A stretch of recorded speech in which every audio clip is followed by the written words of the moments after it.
At ang balitang Bongbong Marcos naman tayo. Balitang Bongbong Marcos, unti-unti na pong nababayaran ang kautangan ng Pilipinas. Yan po ang ayaw nila ipalabas ng mga DDS vlogger. Unti-unti na po nababayaran ng ating Pangulo ang ating utang na hindi natin nalalaman. Ibig sabihin, kung nababayaran niya po yan, umuusad po ng umuusad ang ating ekonomiya. If we are stable paying our debt, and therefore, we are a moving country or a rising country. Okay? Because if you are like a country in which you are in a big problem in debt, and then your economy is not moving and not prospering, therefore you cannot pay your debt.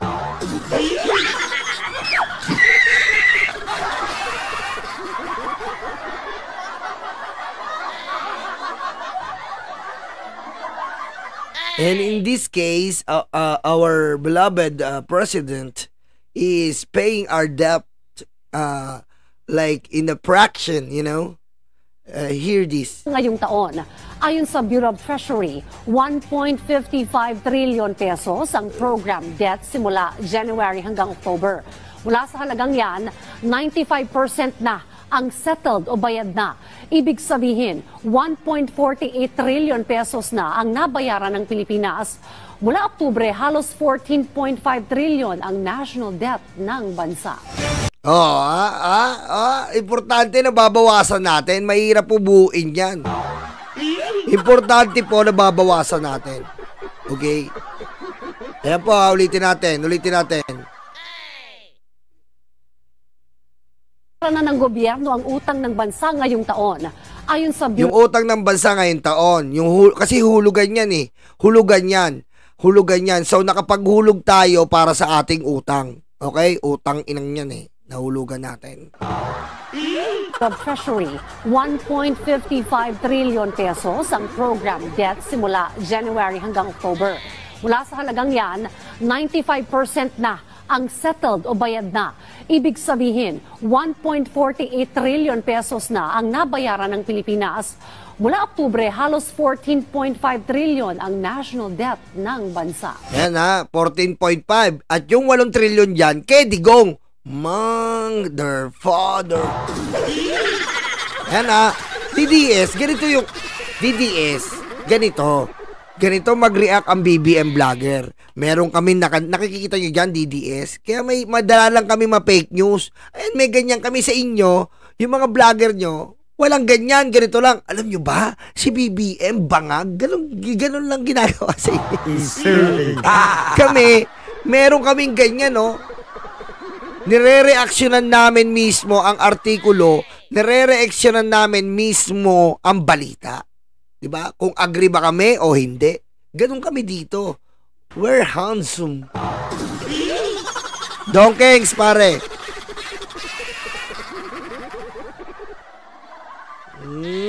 Ay, ginagamit mo pa yung BMB Mag-ingat kayo dito BMB Epeste.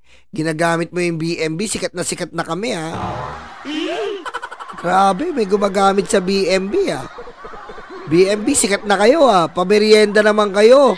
Ano na kayo? Pinipake news na kayo para kayo si BBM Pinipake news na kayo, BMB Ang lakas nyo Pinipake news na kayo.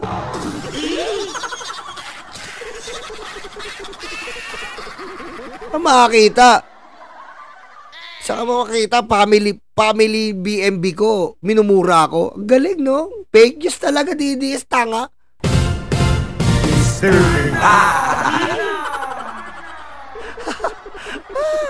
Saka makakita. BMB family tong channel. Minumura ko. Tanga rin, no? Hirap maging DDS.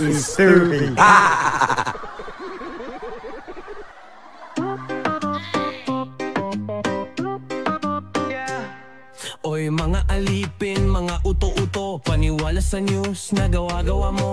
Akala mo kung sinong mga matalino. News update! House Deputy Majority Leader Paulo Ortega may panibagong listahan na naman ng questionableng pangalan na inilabas ng kaugnay sa confidential fund ng DepEd. Matapos ang Chichirya, Prutas, Brandan Cellphone, di ba? Tapos ang Chichirya, Mary Grace Piatos. Oy, panoorin nyo po ha. Napanood nyo ba si Boy Pritos Ring? Napanood nyo ba si Boy Pritos Ring? Panood ko muna sa inyo si Boy Pritos Ring. Ito ha. Panood ko sa inyo si Boy Pritos Ring. Napanood nyo ba Boy Pritos Ring? Minura si Mary Grace Piatos. Oh, ito panood ko sa inyo. Naka-upload po yan si Boy Pritos Ring. Ayan o. O, BMB, sikat o, ginagayaw. Ito si Boy Pritos Ring. Ito na po. Sir, tanong na sir. Ang Article 2 po ng impeachment kay Vice President Sara Duterte ay tungkol sa questionable yung paggasta niya ng confidential funds na nagkakalaga ng 600 million 12,500 pesos sa loob ng 2 taon lamang. 2 taon lang nagastos nila. Sabi ni Vice President Sara Duterte at Office of the President, ang tumanggap ng pera ay sina Jay Camote. Ayun yung mga binanggit niyang pangalan to sir, kuya. Migo Mango, Mary Grace Piatos at Limang Dudong. Naniniwala ka ba sa kanya? Mga ginamit nyo na yung mga tao na yun eh. Pero kung sa pangalan, deep inside, ano ba yung mga pangalan na yun? Puro chichirya? Wala na yan. Ano ka ba? Ang akin lang, sa kaba ng, ng tawag ta ng Bayan.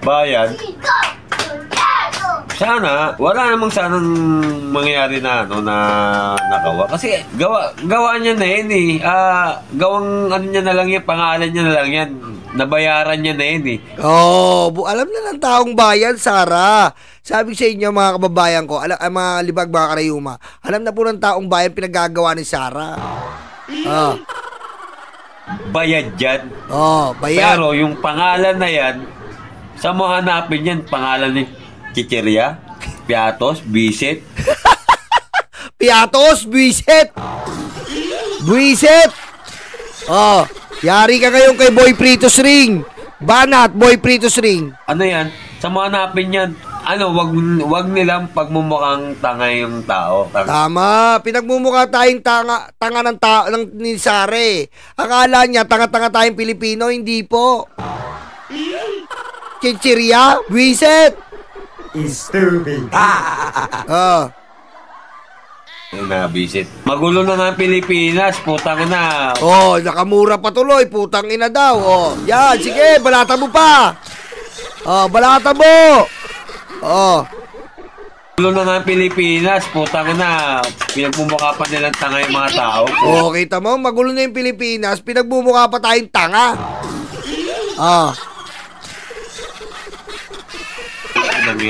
Aminin ang dapat aminin. Kasi nga, yung mga pangalan na ganyan, isa mapupulot yan. Sige, ako magbabanggit ng mga pangalan na... Masaya naman daw, magbabanggit ng mga pangalan. Pritos Ring. Pritos Ring.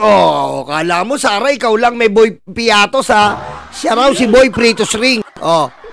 Paano ka ngayon? Meron ka ng katapat. Boy Pritos Ring. Stupid. Pritos, Tatos. Tatus.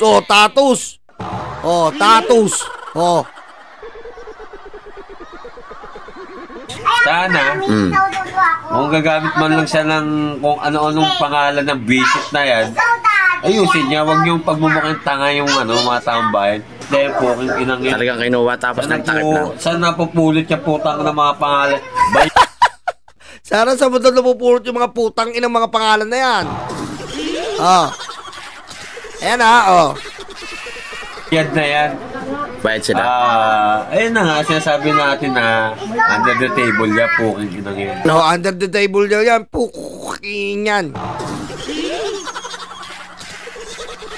Under the table eh. Ang masasabi mo kay Madam President? Mensahe lang. Yan, magbitaw na lang Kay siya. Sara Duterte. Magbitaw na lang siya tapos ilabas niya na yung mga dapat ilabas niya na Kung naiyaman siya, alam naman. Oh, Sarah, ilabas mo na yung dapat ilabas, sabi ni Boy Pritus Ring. Stupid. Taong bayan na ginagawa niya, kami na bahala doon para sa amin. Kasi nga... Butante ka ba, kuya? Oo, tagal na. Oh, butante pa yan ha. Yan ang mga legit butante. Hindi katulad ng mga DDS, reklamo ng reklamo, hindi naman rehistrado. Pero bakit ngayon mukha kayong tanga at gago? The fake news yan, tinawag sa kongreso, nagtago sa lungga. Matapang lang talaga sa social media, pero sa personal ang pangit nila.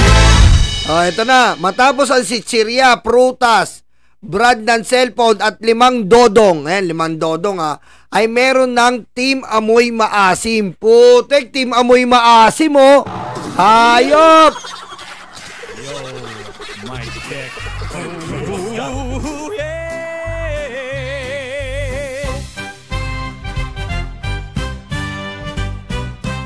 Sila'y mayabang pero utak ay butas. Puro salita pero gaway walang bakas.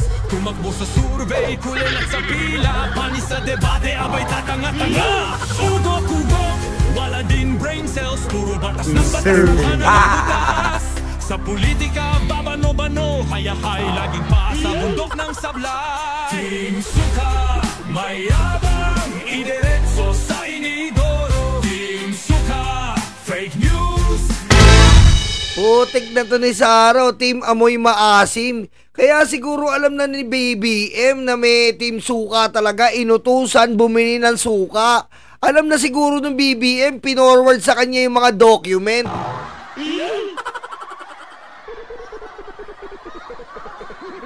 Putik talaga oh. Tama nga naman, Team Suka talaga oh. Kabilang dito ang mga pangalan na Amoy Liu. O kita mo, Amoy Liu ga. Idiretso sa inidoro. Team Suka, kriminal. Idiretso sa inidoro. Team Suka, makapili. Idiretso sa inidoro. Ayop talaga. Ano ba to? Amoy Liu, Fernan Amoy. Stupid. Amoy Liu, Fernan Amoy, at Jug de As. Jug de...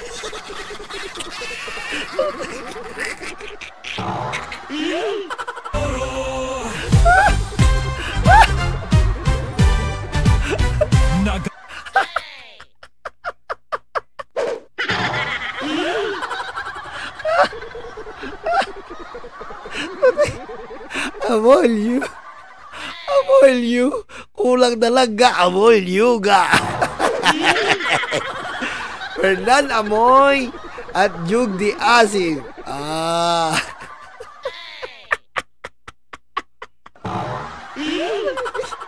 Sorry, nakamura. Ito na naman tayo.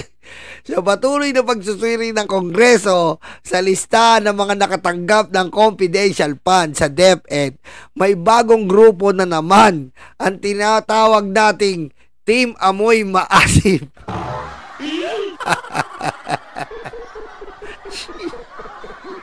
Hindi ito simpleng kapabayaan. Peke ang mga pangalan sa liquidation. Nasaan ang kanilang pananagutan? Kahit anong pagtatago ang gawin, aalingasaw at aalingasaw lahat ng mga ito. Sabi ni Ortega. Tama nga naman, kita mo malingasaw yung asim. Taas ng boss pero siya ay panot. Puro forma pero utak ay kulangot. Akala mo henyo pero ito ay bobo. Believe sa sarili, may solar sa noo. Sobrang maginarte. Utik naman talagang pangalan yan. Alam mo, wala namang problema eh. Di ba tama para Lito? Yung chichirya, yung mga tempura, nilagyan ng sausawa. Kompleto. Alam mo, feeling ko meron pa tayo susunod nito. Meron pa to sunod. Si Pedro Red Horse. Meron to. Kumpleto to, inuman to eh. Pedro Redors. Oh. 1 San Mig.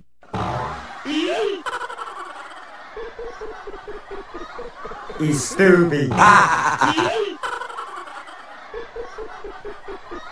Gin Pipito. Stupid. Alam ko to eh, nararamdaman ko na. Gin Pipito. Ayan ang mga meron neto eh. Meron to. Inuman to. Inuman to. Di marunong dumiskarte, kahit anong gawin, palpak ang banat pare. Mga makachina, tao pito ng todo. Sa alyansa, ang malupit na grupo. Senador, paano yan? Ang baba ng boto. Ayos lang yan, dami naman naming troll army bro. Pero kahit bayad, di na kayo kinagat. Kasi alam ng bayan kayo ay mukhang bela. Team Suka, mayabang, idiretso sa inidoro. Team Suka, fake news. Di ko kaya. Naiiyak ako sa...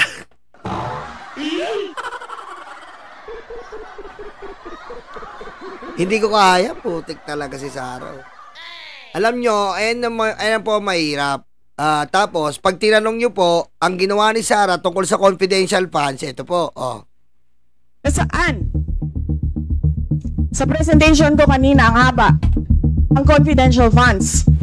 Nitong ginawang budget hearing ng Kongreso para sa proposed 2.03 billion pondo ng Office of the Vice President. Ayan na, nandito po tayo sa... Ang sabi niya noon, give me 1 billion. Give me, aayusin ko ang DepEd. Tapos, nung pagpapaliwanagin na siya, sisingilin na siya ng taong bayan, ganito po ginawa niya. So, alam mo Sara, kahit anong gawin mo, unang-una, wala kang karapatan sa confidential funds. Ang bait ni BBM, nag-request ka ng 250 million, binigay sa'yo ni BBM 125. Naghati kayo. Oh. Tapos, nung binigyan ka, ginastos mo lang ng 11 days. Pero totally, 1 day mo lang ginastos. Anong 1 day, Nyolo? Anong 1 day lang? Bobo ka ba, Nyolo? Ako, bobo? Sabi, Sara, bigay Gina. Diba? Bigay Gina, la chika. Pagka-withdraw, bigay la chika. Tapos ako, bobo. Paggali lambang, withdraw lahat. Kita la chika. Bigay pera. Ila araw yo. Diba? Isa araw lang yo. Diba? Sabi la chika. Eto na ang bigay la chika? Utilization, bigay la chika. Tapos agad isa alaw. Oh, tapos ako pa bobo. Gina sabi yon, hindi Anyolo. So 125 million gasto isa alaw. Hindi 11 day gasto. Araw lang. Sabi Gina, bigay la chika. Idiretso sa inidoro. Team Suka, kriminal. Idiretso sa inidoro. Team Suka, makapili. Idiretso sa inidoro. Ay lumabas ang pagkaputangera, pagiging ignorante sa batas nitong si VP Tambalustay Lakwat Sara Duterte. Humihingi siya ng bilyon-bilyong pondo pero ayaw niyang sagutin ang mga katanungan kung paano niya ginamit ang mga naunang pondo na ipinagkaloob sa kanya ng taong bayan. At kung Kita mo? Ayaw ipaliwanag yung pondo pinagkaloob ng taong bayan. Anong ginawa? 2025 budget to the House of Representatives. 2025 budget to the House of Representatives. 2025 budget to the House of Representatives. Diba? Sa makakita, meron ba department o ahensya ng gobyerno na gumawa yun sa Congress at Senado? Wala. Si Sara lang. na pag ayaw niyang ipa-scrutinize ang ginastos na pera ng taong bayan. Tama po ba yon? Di ba pag pera ng taong bayan, lagi natin sinasabi, dapat kung transparent ng iba, mas transparent ka. Kung transparent ang ibang department, syempre, paligsahan yan mas transparent ka. Mas kailangan ipagmalaki mo ang departamento mo na mas transparent kayo. Kasi naglilingkod kayo sa taong bayan. So as much as possible, kayo ay transparent sa taong bayan. Pero ngayon lang po tayo nakainkwentro ng ganitong opisyales. Na ninakaw na niya, galit pa siya. Saka makakita ng ganito, ninakaw niya na, galit pa siya. Paano niya gagastusin ang hinihingi niya mahigit 2 bilyong pisong pondo. Napaghahalata tuloy na takot siyang mapag-usapan ng mga nawaldas niya mga pondo bilang BP at bilang dating kalihim ng Department of Education. Ngayon dinadivert niya sa iba't ibang issue, dinadivert sa ganito, dinadivert sa ganito. Nagrarally sa ICC. Yung mga nagrarally sa ICC, pinatunayan nyo lang na tanga kayo. Seryoso. Pinatunayan nyo lang na tatanga-tanga kayo. Kahit 1 milyon kayo dyan, hindi nyo matitinag ang ICC. Wala silang gagawa. Natutulog sila, mag-rally kayong 1 milyon dyan, wala kayong mangyayari. September pa rin kayo magkikita-kita.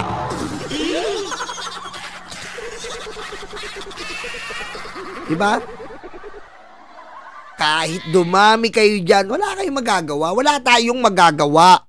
September talaga kayo magkikita-kita. Totoo na malinis siya at malinis ang ginawang paggastos sa bilyon-bilyong piso na alokasyon ng kanyang opisina. Hinarap dapat niya ang mga kongresista at ipinamukha na wala siyang itinatago at wala siyang kinukurakot. Tama naman Tandaan niyo po, ang pagsasabi po ng saan mo nagastos yung pera mo, kasama po sa mandato yan ng government official. Kasama po sa mandato, kasama po sa paglilingkod mo sa taong bayan. Ipinapaliwanag mo sa kanila kung saan napunta ang pera natin. Ngayon, meron tayong impacta de luga de tililing na Vice President. Nakita mo, ayaw po ipaliwanag. Sa halip, parang sirang plaka na paulit-ulit niyang sinabi na hindi niya sasagutin ang mga katanungan ng mga mambabatas. I would like to forgo the opportunity to defend the budget in a question and answer format. Kita mo? Ganyan lang ang sinagot ni Sara. Tas kakampihan mo. Hindi nga natin alam saan yan din nila. Biro mo, meron ngayon Team Amoy Maasim. Meron bang ganong pangalan? Amoy Liu? Xiaomi D8? Oh. Stupid. Paulit-ulit natin sinasabi to. Sabihin nyo, confidential name. Given the fact, confidential name. Hindi tayo papayag na ganon. Confidential name with tracing. Confidential name with true name yan. Diba? Kung ganon, kinonsinti natin sila na, na nakawin yung pera natin. Hindi natin masisingil yun. Paano mo masisingil si Mary Grace Piatos? Walang totoong pangalan. Kung invento lang, papayag ka. Wala na yung pera mo, pinigay yung ilang milyon kay Mary Grace Piatos, tapos walang true name. Ganun lang. Stupid. Hindi tuloy na tanong kung bakit 10 milyon ang halaga ng napakawalang kwenta niyang librong kaibigan. Kita mo, nag-produce ng isang kaibigan, pantanga. Hindi katulad ni Angara, anong produce? Tungkol sa West Philippine Sea. Si Sara ang produce tungkol sa isang kaibigan na tanga. Siya yun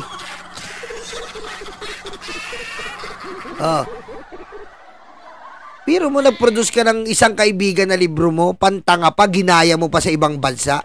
Stupid.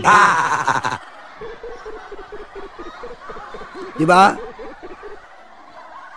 Pagtapos mo gayahin, ipinablish mo dito, tapos in-overprice mo pa yung pondo. In-overprice mo pa. Samantalang si Angara gumawa ng libro. Ang librong ginawa niya tungkol sa kamalayan sa West Philippine Sea. Ganun ang libro. May mapapakinabangan ang buong Pilipino, hindi isang kaibigan. Ano ng isang kaibigan sa bata? Para sa pagpapaimprenta ng 200,000 copies. Ultimo kasi itong libro niya ay gusto niyang kurakutin dahil lumalabas na 12 pesos lamang at hindi 50 pesos. Pero mo sarili niyang libro, pinatungan pa 12 pesos lang, ginawang 50.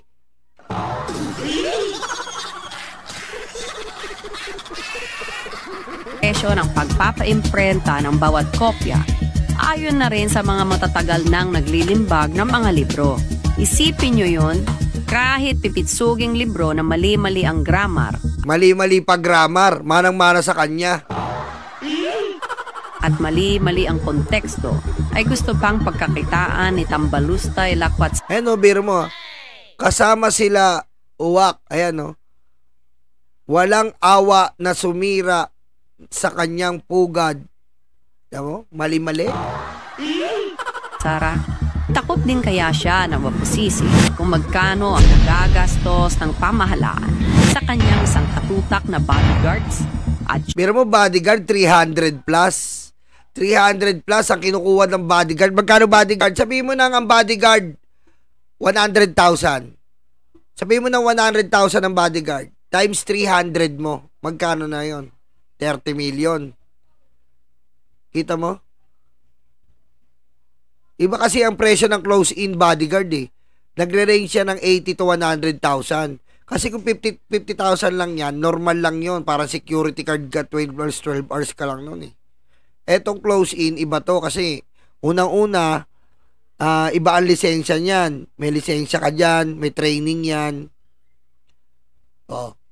Pero mo 300. Babantayan mo si Sara, kala mo presidente. Puti ka.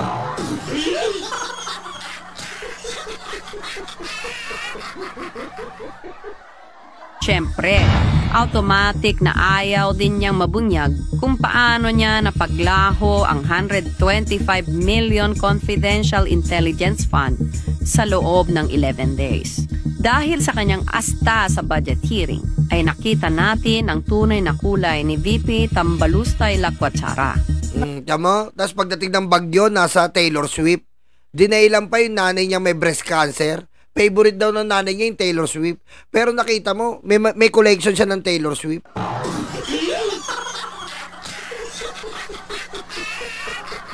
Pero mo yung nanay niya. Yung nanay niya, ang favorite, Imelda Papin, ayun ang mga Victor Wood, ayun ang mga favorite ng Titan niya Daniel Maturan. Pero mo, pinalitan niya, favorite daw ng nanay niya, Taylor Swift.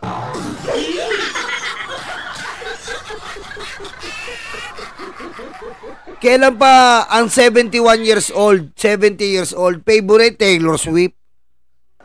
Stupid.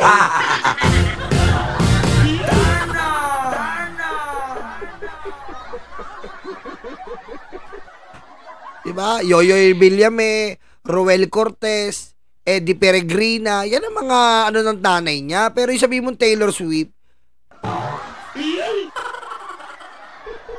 Madam Chair, what is the subject of Supreme Court cases?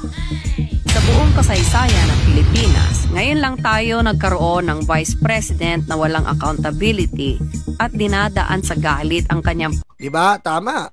Sa buong kasaysayan po, ang dami-dami natin naging Vice President. Kahit mag-research kayo sa Google, ang dami po natin Vice President. Pero wala pong ganito kawalangya. Ngayon lang tayo nagkaroon ng ganito kawalangyang Vice President.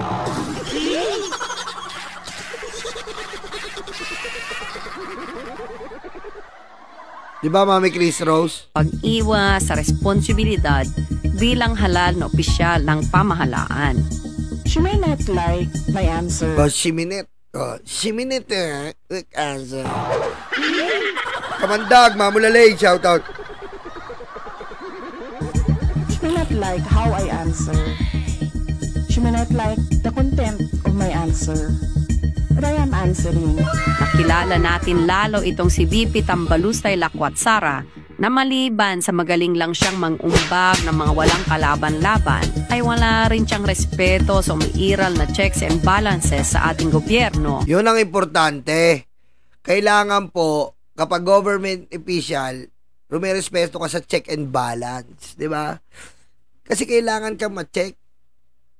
Di ba? Para malaman kung saan mo dinadala. At pag na-check ka, titignan nila kung balanse ba ang maibibigay sa'yo. Kaya nga may check and balance eh. Diba? Pero si Sara, wala sa kanya yun. Hindi po importante yun. Ang importante sa kanya, nagasta ko na yung pera. Wala na kayong pake. At ang separation of powers ng ehekutibo at ng Kongreso.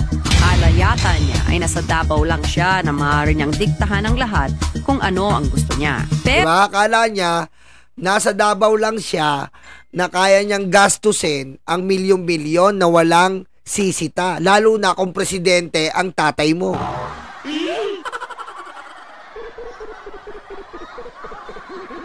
Pero sorry ka, VP Tambalustay Lakwatsara. Estado na namin ang tunay mong pagkatao. Maliban sa pagiging Chinese puppet at protector ng rapist at child molester na si Apollo Kibuloy, napatunayan na namin na napakatakaw mong mangurakot.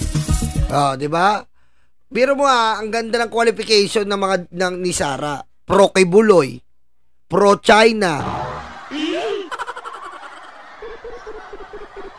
Stupid. Diba? Pro-criminal. Yan ang mga pinagtatanggol nila eh. Pro-Kibuloy, pro-China, pro-criminal. Diba?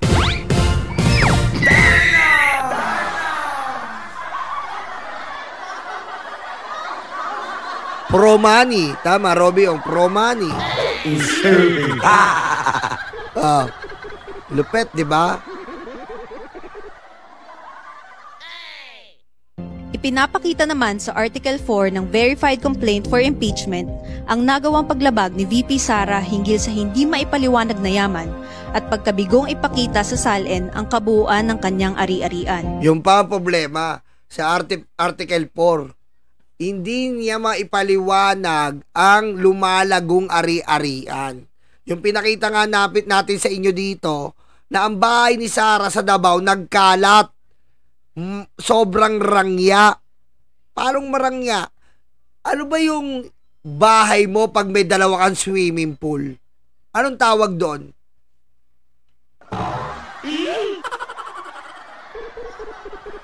Mga bahay po ni Sara sa Davao, may tigda dalawang swimming pool. Hot and cold.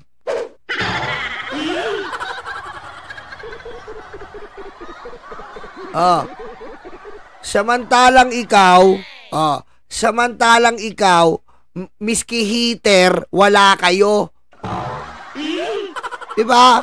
Ikaw, magpapainit ka ng pangkape mo. Miski yung heater, wala ka. Magpapakulo ka pa sa kalan. Samantalang ito, ang mga property sa Davao, libo-libong ektarya at tigda dalawa pa ang swimming pool. Ang pagtaas sa net worth at assets ni VP Sara ay labis at hindi makatwiran para sa isang opisyal ng gobyerno. From 2007, 13 million.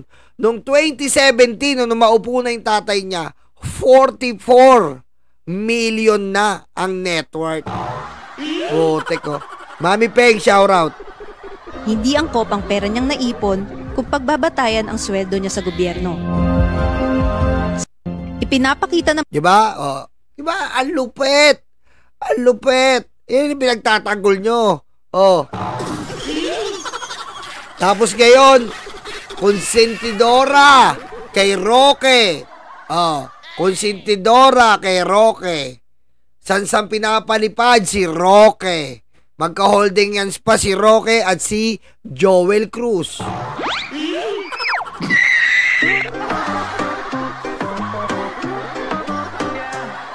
Oy mga alip Kami ang bumbero ng Pilipinas, mga bayaning tagapagligtas. Ang paglilingkod sa amin ay likas. Ang bumbero ng Pilipinas, kami ang bumbero ng Pilipinas, mga bayaning tagapagligtas. Ang paglilingkod sa amin ay likas. Ang bumbero ng Pilipinas, ang bumbero ng Pilipinas, ang bumbero ng Pilipinas, ang bumbero ng Pilipinas, ang bumbero ng Pilipinas. Para sa mga maralita, may puso, may tapang, may Diyos. Para sa mga maralita, may puso, may tapang, may Diyos. Para sa mga maralita, may puso, may tapang, may Diyos. Para sa mga maralita, may puso, may tapang, may Diyos. Kami ang bumbero ng Pilipinas, mga bayaning tagapagligtas. Ang paglilingkod sa amin ay likas. Ang bumbero ng Pilipinas, kami ang bumbero ng Pilipinas, mga bayaning tagapagligtas. Ang paglilingkod sa amin ay likas. Ang bumbero ng